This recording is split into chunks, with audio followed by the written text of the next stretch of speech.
firman kepada kami, di situ kami percaya Engkau ada bersama-sama dengan kami. Kami percaya akan hal itu karena kuasa-Mu selalu nyata dalam hidup kami. Tidak ada alasan bagi kami Tuhan meragukan kasih setia-Mu. Tapi kami memiliki keyakinan yang besar, cinta kasih Tuhan sungguh luar biasa bagi kami. Di dalam nama Tuhan Yesus kami siap melayani Engkau. Haleluya. Amin. Shalom.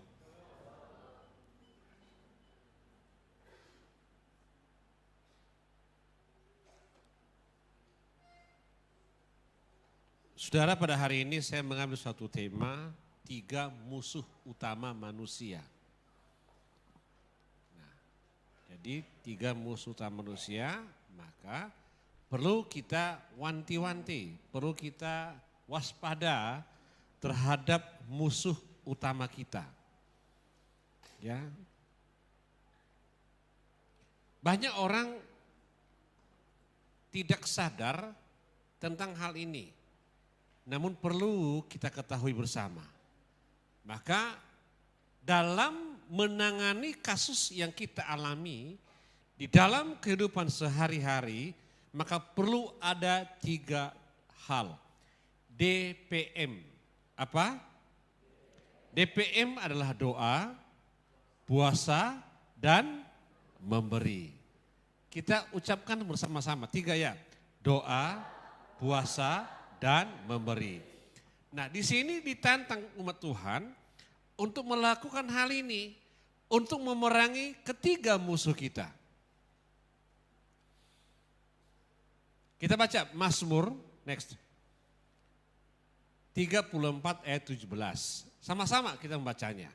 1, 2, 3 ya. Bila orang yang benar berseru-seru dan Tuhan mendengar dan membebaskan mereka dari semua masalah mereka. Amin. Artinya saudara, kita tidak santai dalam hal hidup sehari-hari. Ini Mazmur menyampaikan suatu pesan yang penting bagi kita. Bila orang yang benar berseru-seru. Bila kita semua orang benar ini berdoa kepada Allah. Bila kita semua yang hadir pada hari ini meminta kepada Tuhan. Dan tentunya segala masalah yang saudara hadapi, segala masalah pergumulan yang saudara dan saya hadapi. Di sini Mazmur berkata, dan membebaskan mereka dari semua masalah mereka. Amin. Tentunya kita semua ingin bebas dari semua kemelut yang kita hadapi. Kita semua ingin bebas dari setiap masalah yang kita hadapi.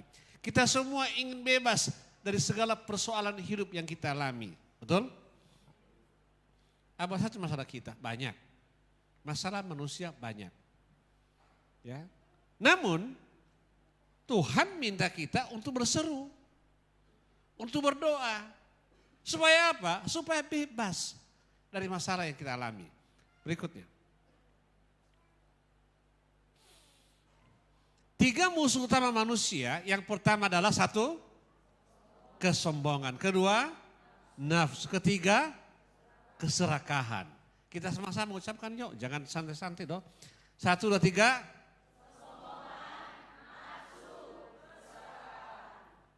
Oke, jadi ada 3 musuh manusia. Di mana ada musuh manusia? Sama orang lain? Enggak. Musuh manusia pada diri kita. Halo? Jadi musuh itu ada pada diri manusia, bukan pada diri orang lain. Apa itu? Kita kadang-kadang gak sadar bahwa kita orang sombong. Dan kita juga kadang-kadang kita gak merasa bahwa kita adalah orang yang punya nafsu, hawa nafsu. Dan kemudian kita kadang-kadang kita gak merasa bahwa kita ini orang serakah. Semua kasih tahu. Kesombongan, keangkuhan menghancurkan diri sendiri. Dan bukan orang lain yang membuat saudara sombong, adalah saudara sendiri atau saya sendiri. Maka perlu ada kerendahan hati. Yang kedua, nafsu. Banyak nafsu. Ya. Nafsu anak muda. Nafsu orang tua juga ada. Maka kita harus menanggalkan semua yang disebut nafsu. Bagaimana caranya? Nanti kita kasih cara bagaimana cara menanganinya.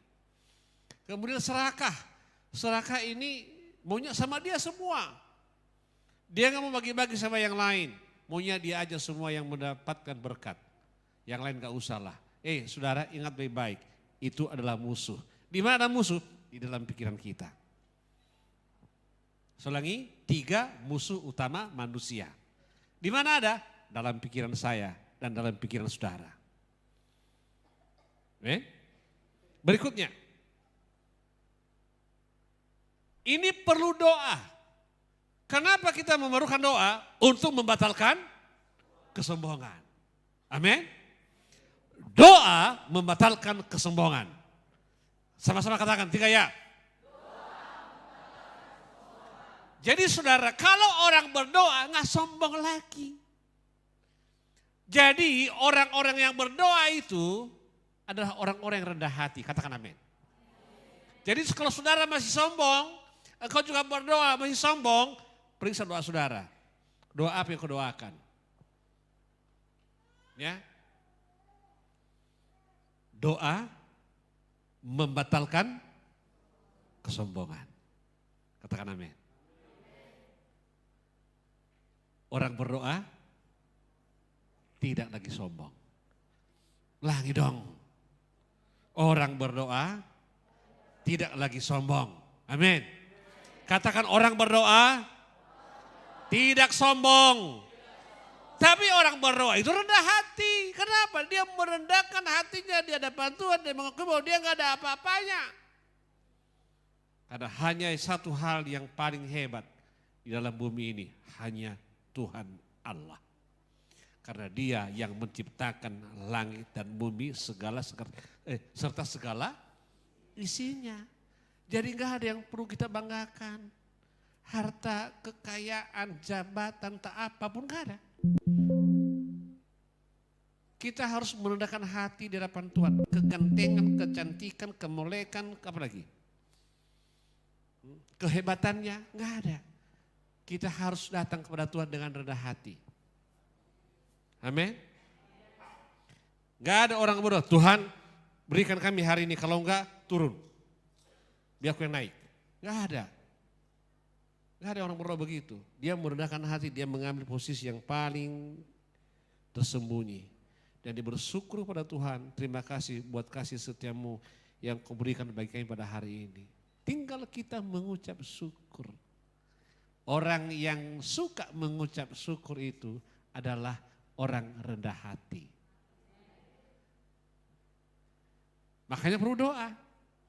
Kenapa orang Kristen harus berdoa? Membatalkan kesombongan.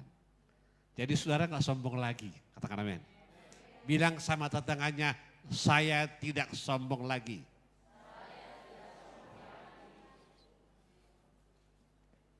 Amin. Gitu, gak sombong lagi. Kenapa? Karena semua suka berdoa. Kesukaan kita adalah berdoa. Amin. Orang sombong gak bisa doa. Yakinlah. Kalau saudara lagi sombong gak bisa doa. Karena yang kau anggarkan tentang dirimu. Kehebatanmu. Kau gak perlu lagi hal-hal yang lain. Kau gak perlu lagi Tuhan. Ingat baik-baik. Yang mendatangkan hujan dan kemarau adalah Tuhan. Bukan manusia, bukan dirimu. Yang menumbuhkan semua tanaman di ladang adalah Tuhan. Amin. Yang memberikan engkau nafas kehidupan, udara yang ada, yang dapat kita hidup bersama, yang memberi adalah Tuhan. Sempat oksigen dicabut, tidak ada lagi di bumi. Kira-kira engkau bagaimana? Habis. Makanya perlu saudara doa. Amin. Doa membatalkan kesombongan. Berikutnya. Yang kedua. Ayatnya. Kita baca sama-sama. 1, 2, 3 ya. Manusia yang sombong akan ditundukkan dan orang yang angkuh akan direndahkan. Hanya Tuhan sajalah yang maha tinggi pada hari itu. Amin. Jadi saudara, manusia yang sombong itu, maka gak perlu kau sombong, akan ditundukkan. Dan orang yang angkuh akan direndahkan. Akan direndahkan. Maka saudara, tidak ada gunanya kita sombong. Tidak ada gunanya kita angkuh. Tidak ada gunanya kita tinggi hati. Kita harus rendah hati. Kenapa? Agar kita dikenan Tuhan. Orang yang rendah hatilah yang mampu mendengarkan dan melakukan firman. Saya ulangi, orang yang rendah hatilah yang mampu mendengarkan dan melakukan firman. Orang yang tidak mau rendah hati, susah baginya dengar firman. Maka perlu saudaraku dalam Tuhan, kita baca baik-baik dengan ayat ini. Manusia yang sombong akan ditundukkan dan orang yang angkuh akan direndahkan. Tapi orang yang rendah hati akan ditinggikan. Katakan amin. Next. Puasa membatalkan hawa nafsu. Ya. Maka saudara, kalau engkau lagi sedang nafsu memuncak, maka perlu puasa. Amin. Halo, bukan puasa enggak makan saja. Puasa mata enggak usah memandang. Mata juga perlu dipuasakan, saudara. Bukan hanya, kemudian bicara juga harus puasa.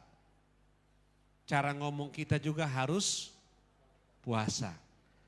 Saudaraku, mau kasih tahu bahwa ada seorang teman saya. Teman saya itu jauh dari sini. Jadi enaknya kalau jauh bisa kuceritakan begitu. Tapi bukan menggosipin dia. Dan pernah saya katakan bagi dia. Karena sering kali melakukan suatu perlawanan secara bicara. Baik secara langsung maupun melalui media sosial. Chattingan segala macam. Saya katakan baginya. Untuk meredakan segala sesuatu kita harus puasa. Puasa apa? Puasa berbicara. Kalau media sosial Anda mengganggu orang lain, puasa media sosial. Tapi kalau media sosial saudara memberkati orang lain, teruskan bermedia sosial. Amin. Maka mulailah hari ini engkau harus memilih. Memberkati orang lain atau merendahkan orang lain. Ingat ya, puasa bukan hanya makanan minuman. Bukan. Semuanya kita harus puasa. Ya. Dari bicara kita, tata krama kita. Kita harus puasa. Banyak orang gak paham sampai begini. Pikirnya puasa itu gak makan dan gak minum. Bukan. Ya. Termasuk dalam status-status media sosial saudara. Kebanyakan kulihat orang yang membuat status media sosial yang semua baper-baper. Ya. Untung aja lah Bapak Gembala tidak aktif dalam status media sosial. Baca-baca status bagi saya tidak ada waktu. Ya, makanya Bapak Ibu kalau ada sedikit yang kau jengkel tentang saya, jangan usah masukkan ke status WA atau status Facebook. Nggak aku baca itu, rugi kau nanti. Lebih bagus kirim aja sama saya, Pak Gembala aku lagi sakit hati. Dan saya katakan amin. Halo? Karena saya puasa untuk itu. Saya tidak mau mengkomentari, melihat, membaca apa status saudara. Tapi kalau saudara berkata Tuhan Yesus luar biasa memberkati semua jemaatnya, aku baca dan kulaikan begitu ya. Jadi perlu saudara kita harus memilah-milah. Maka jemaat harus belajar mulai hari ini bagaimana bermedia sosial yang baik. Amin. Berikutnya biar terakhir. Ada ayatnya ini kan. Ada Galatia pasal 6 ayat 3. Kita sama-sama bacanya. 1, 2, 3 ya. Sebab barang siapa menabur dalam dagingnya, ia akan menuai kebinasaan dari dagingnya. Tetapi barang siapa menabur dalam roh, ia akan menuai hidup yang kekal dari roh itu. Katakan amin. inilah yang harus kita mau kerjakan. Lebih bagus kita melakukan hal-hal yang rohani, hal-hal yang baik, hal-hal yang benar di hadapan Allah. Firman Tuhan berkata, barang siapa menabur dalam dagingnya, ia akan menuai kebinasaan dari dagingnya. Maka saudaraku, kedagingan kita matikan. Keinginan daging ini kita matikan. Biarlah keinginan roh yang selalu tumbuh dan tumbuh di dalam kehidupan kita sehari-hari. Amin. Kalau saudara mau diperlakukan hal yang baik, dan perlakukanlah kepada orang lain hal yang baik. Itu dia kuncinya. Kalau engkau suka menolong orang, engkau juga akan ditolong. Ya, tidak susah-susah, nggak jauh-jauh, di situ-situ juganya. Kenapa? Firman Tuhan ditambahkan begini. Tetapi barang siapa menabur dalam roh, ia akan menuai hidup yang kekal dari roh itu. Saudaraku, dalam ayat yang lain berkata, di mana ada roh, di situ ada kemerdekaan. Amin. Jadi hanyalah roh Allah yang memberikan saya dan saudara yang disebut kebebasan, kemerdekaan di dalam Kristus. Kalau tidak, itu semua ikatan-ikatan yang lain akan membelenggu kita.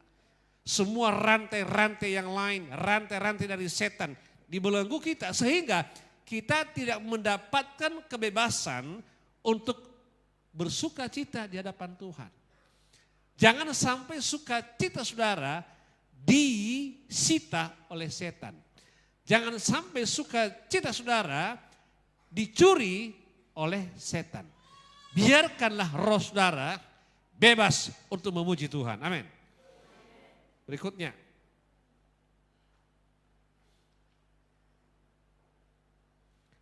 Memberi, membatalkan keserakahan. Artinya memberi, membatalkan kikir. Memberi, membatalkan pelit. Memberi, membatalkan orang yang serakah. Maunya sama dia semua. Ya. Saya mengajak semua jemaat suka memberi. Hanya sedikit kali yang bilang amin. Pada hari Rabu yang lalu saya jelaskan bahwa di gereja itu sebaiknya jangan ada jemaat. Tapi murid. Kenapa? Jemaat itu belum tentu memberi. Tapi murid itu pasti memberi. Pilih mana, jemaat atau murid? Hah? Serius nih? Nah, ini Bapak Sri Tuang lagi membicara nanti ini. Hati-hati saudara. Ini, pilih yang mana? Murid atau jemaat? Serius ya? Nah, kalau jemaat disuruh memberi mulai kabur. Halo?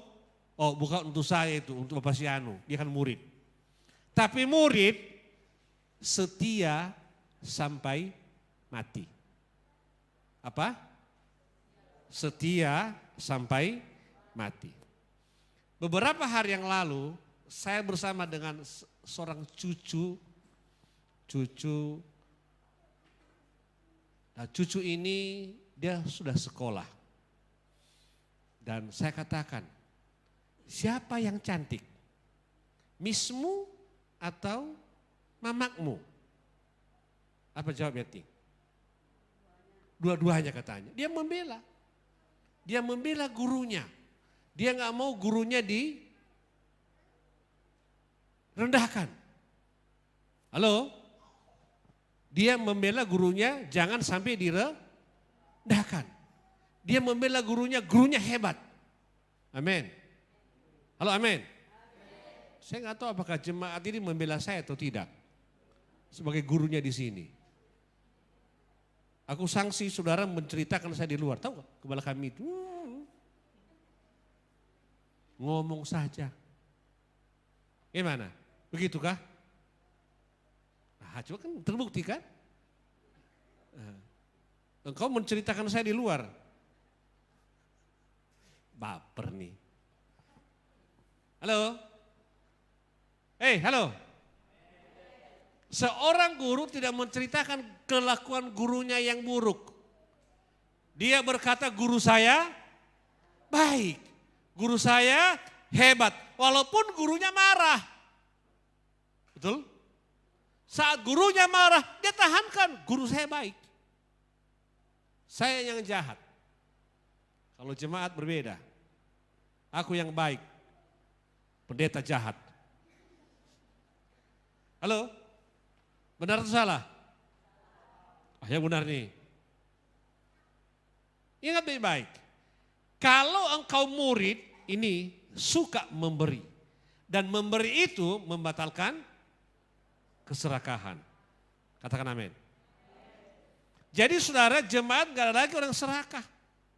Semua jemaat di sini orang baik-baik. Amin. Maka perlu kita belajar memberi. Supaya apa?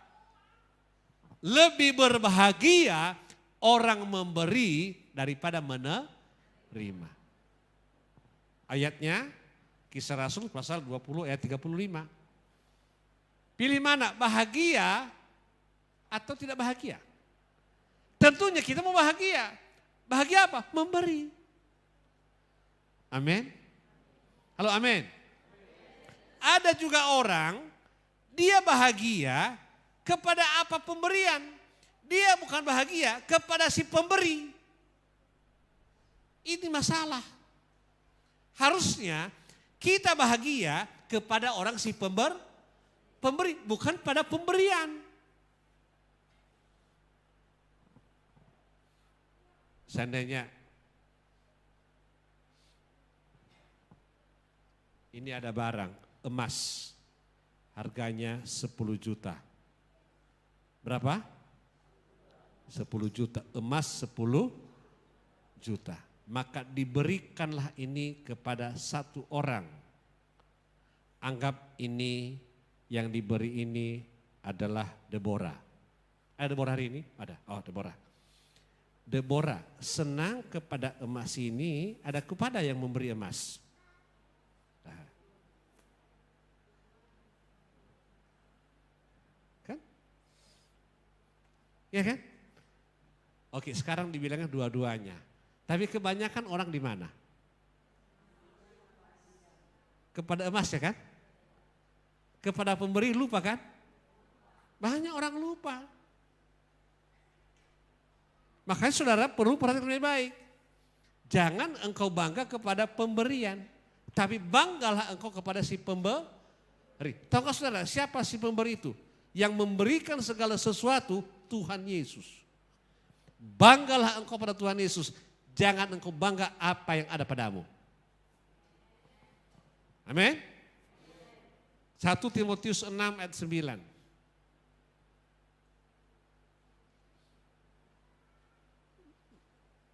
Ay mudah udah bayo. Tetapi mereka yang ingin kaya terjatuh ke dalam pencobaan, ke dalam jerat, dan ke dalam berbagai-bagai nafsu yang hampa dan yang mencelakakan, yang menenggelamkan manusia ke dalam reruntuhan dan kebinasaan. Maka perlu hari ini membatalkan keserakahan. Saudara diminta suka memberi. Amin. Coba mulai belajar bagaimana memberi untuk Tuhan. Nah, kalau jemaat ini suka memberi untuk Tuhan, indah hidup kita. Amin. Coba lakukan sesuatu hal yang baik. Lakukan perbuatan yang baik. Mulai bisa menimbulkan dalam hati kita bagaimana menolong orang lain. Maka hal ini terjadi di dalam kehidupan sehari-hari, di dalam kehidupan kita.